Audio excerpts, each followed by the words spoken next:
तो भगतजनों, कभी भी राजा परीक्षित शिकार करने के लिए नहीं गए थे, लेकिन उस दिन उन्होंने वह मुकुट पहनने के बाद उन्होंने सोचा कि आज मैं शिकार करने के लिए जाता हूँ।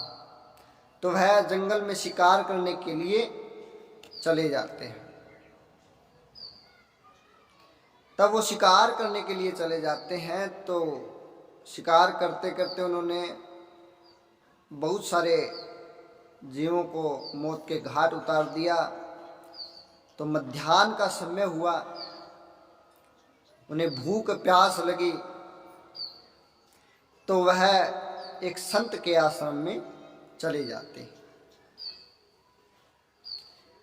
संत के आश्रम में जाते हैं तो संत समीक ऋषि थे, जो भक्ति में लीन थे। अब भक्ति में वह लीन थे तो राजा की जो बुद्धि थी वो कली काल ने हर ली थी। उनका भी दोष नहीं था। कली काल उनके सोने के मुकुट में विराजमान था।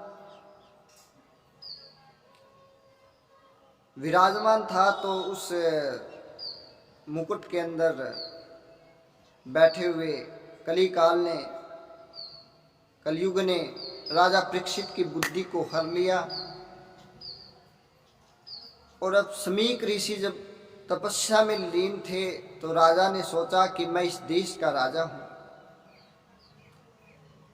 मेरी यहाँ पहुँचने पर उन्होंने कोई स्वागत ही नहीं किया, क्योंकि मैं इस देश का राजा हूं। उनकी बुद्धि को हर लिया था। उनके मन में यह विचार आया कि यह ऋषि तो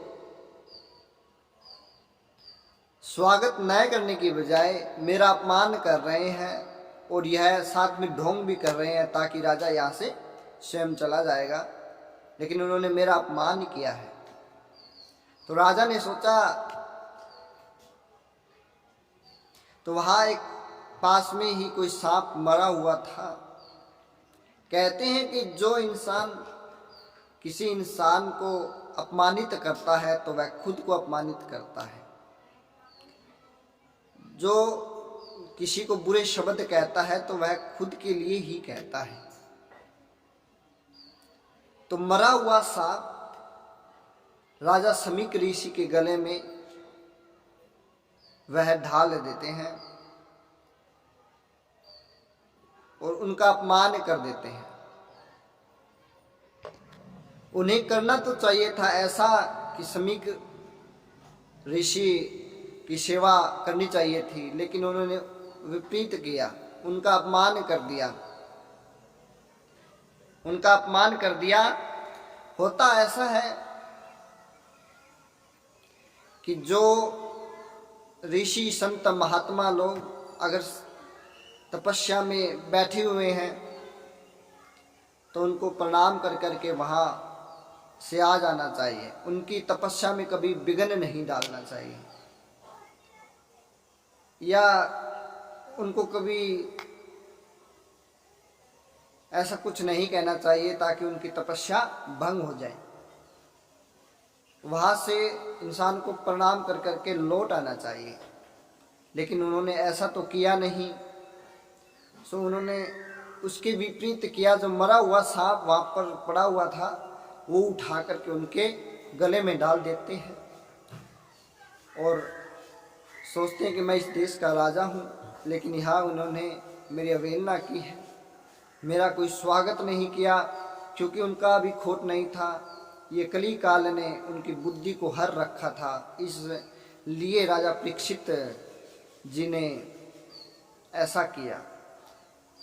उनके जीवन का यह पहला पाप था। उन्होंने कभी इससे पहले कभी भी, कहते हैं कि राजा परीक्षित ने कोई पाप ही नहीं किया था, इसलिए उनका जो यह पाप था वो पहला था।